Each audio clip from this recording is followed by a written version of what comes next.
Imagine deux prophètes face à face. L'un brise un joug en bois sous les applaudissements. L'autre reste silencieux, portant ce joug comme un fardeau. Qui dit la vérité? As-tu déjà assisté à un duel de prophètes? Tu pourrais répondre non.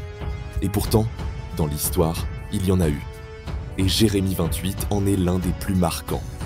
Le royaume de Juda est alors vassal de Babylone. Mais Sédécias, le roi, cherche à s'allier en secret avec d'autres nations pour se rebeller. Dans ce contexte brûlant, deux voix s'élèvent. Deux visions, deux directions, un seul peuple au milieu. Le premier, Hanania, annonce une délivrance immédiate. Il promet que, dans 2 ans, Dieu brisera le joug de Babylone et ramènera les exilés ainsi que les ustensiles du temple. C'est un discours séduisant, rassurant et spectaculaire. Pour frapper les esprits, il va jusqu'à briser publiquement le joug de bois que Jérémie portait sur son cou. Un geste fort, impressionnant, digne d'un show prophétique, mais un geste trompeur. Car en face, Jérémie annonce l'opposé. Il appelle à porter le joug fixé par Dieu. Il affirme que cette captivité n'est pas une erreur, mais le plan divin pour cette génération. Il rappelle que la durée a déjà été annoncée par Dieu lui-même, 70 ans. Et soudain, la tension monte. Qui a raison? Qui parle vraiment au nom de Dieu? Et c'est là une vérité dérangeante.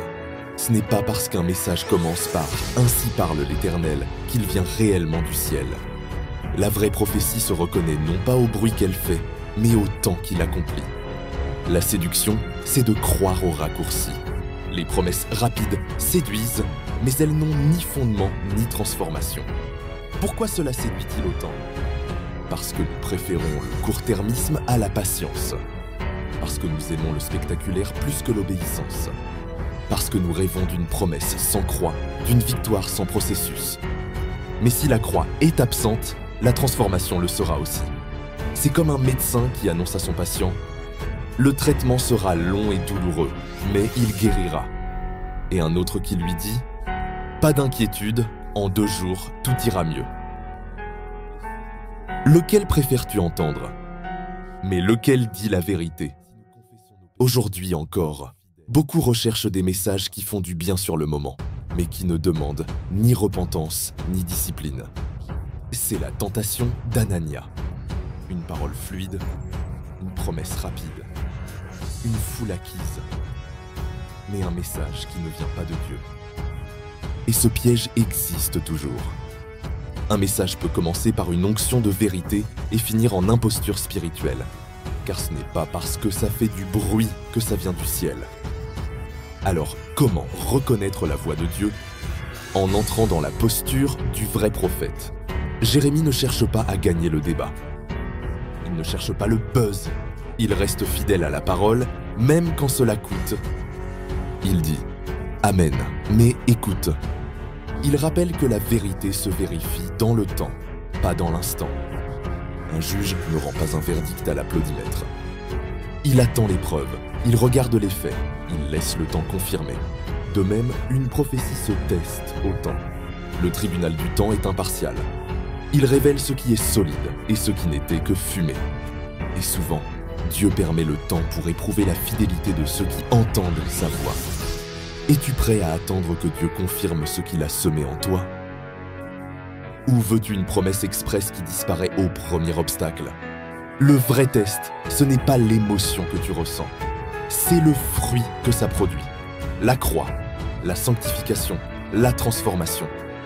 Si ces choses ne sont pas là, alors ce n'est pas l'Esprit de Dieu qui a parlé.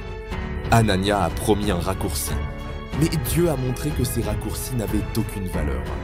Car ce que tu refuses d'apprendre dans la douceur, tu l'apprendras dans la douleur. Et ce que tu veux éviter par facilité, tu finiras par le vivre de manière plus dure encore. Le texte dit « Tu as brisé des jougs de bois, tu porteras des jougs de fer. » Refuser la discipline de Dieu ne l'annule pas. Cela la durcit. Un médecin sérieux annonce un traitement difficile, mais porteur de vie. Le patient qui refuse ce traitement finit souvent en opération d'urgence. La correction ignorée se transforme en jugement. Hanania, lui, n'a pas survécu.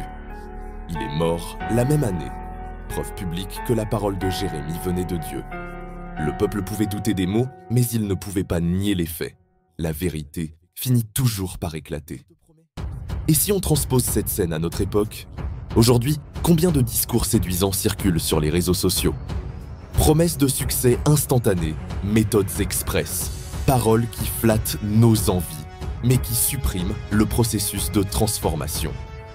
Anania, c'est le coach prophétique d'Instagram. Un message qui attire la foule, qui rassure, qui brille, mais qui ne produit ni profondeur ni changement durable. Regarde la différence avec un vrai bâtisseur. Il ne te promet pas un palais en une nuit. Il t'invite à creuser les fondations, à poser pierre après pierre, à accepter la lenteur du chantier. Parce que seule la maison bâtie sur le roc résiste aux tempêtes. La vérité ne cherche pas le buzz. La vérité n'a pas besoin de spectacle. La vérité s'impose avec le temps, par ses fruits. Et voilà le défi. Seras-tu fidèle, même quand tu es seul? Seras-tu fidèle, même quand ton entourage préfère le discours séduisant? Jérémie fut humilié, rejeté, ridiculisé, mais il resta fidèle. Et c'est Dieu qui le réhabilita.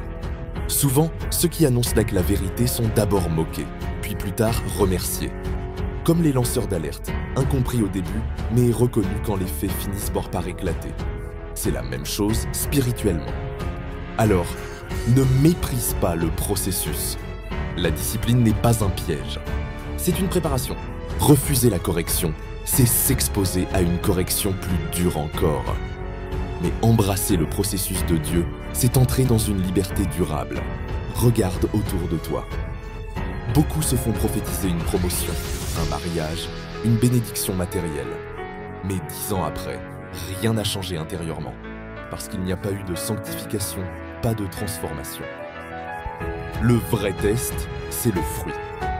La vraie victoire, c'est le caractère. Le vrai signe, c'est la fidélité. Et voici la bonne nouvelle. Tu n'as pas besoin de choisir le joug de fer. Tu peux choisir aujourd'hui le joug de Christ. Un joug doux, mais puissant. Un joug qui brise les chaînes du mensonge. Un joug qui ne flatte pas, mais qui libère. Dieu brisait hier par la captivité pour amener son peuple à la repentance.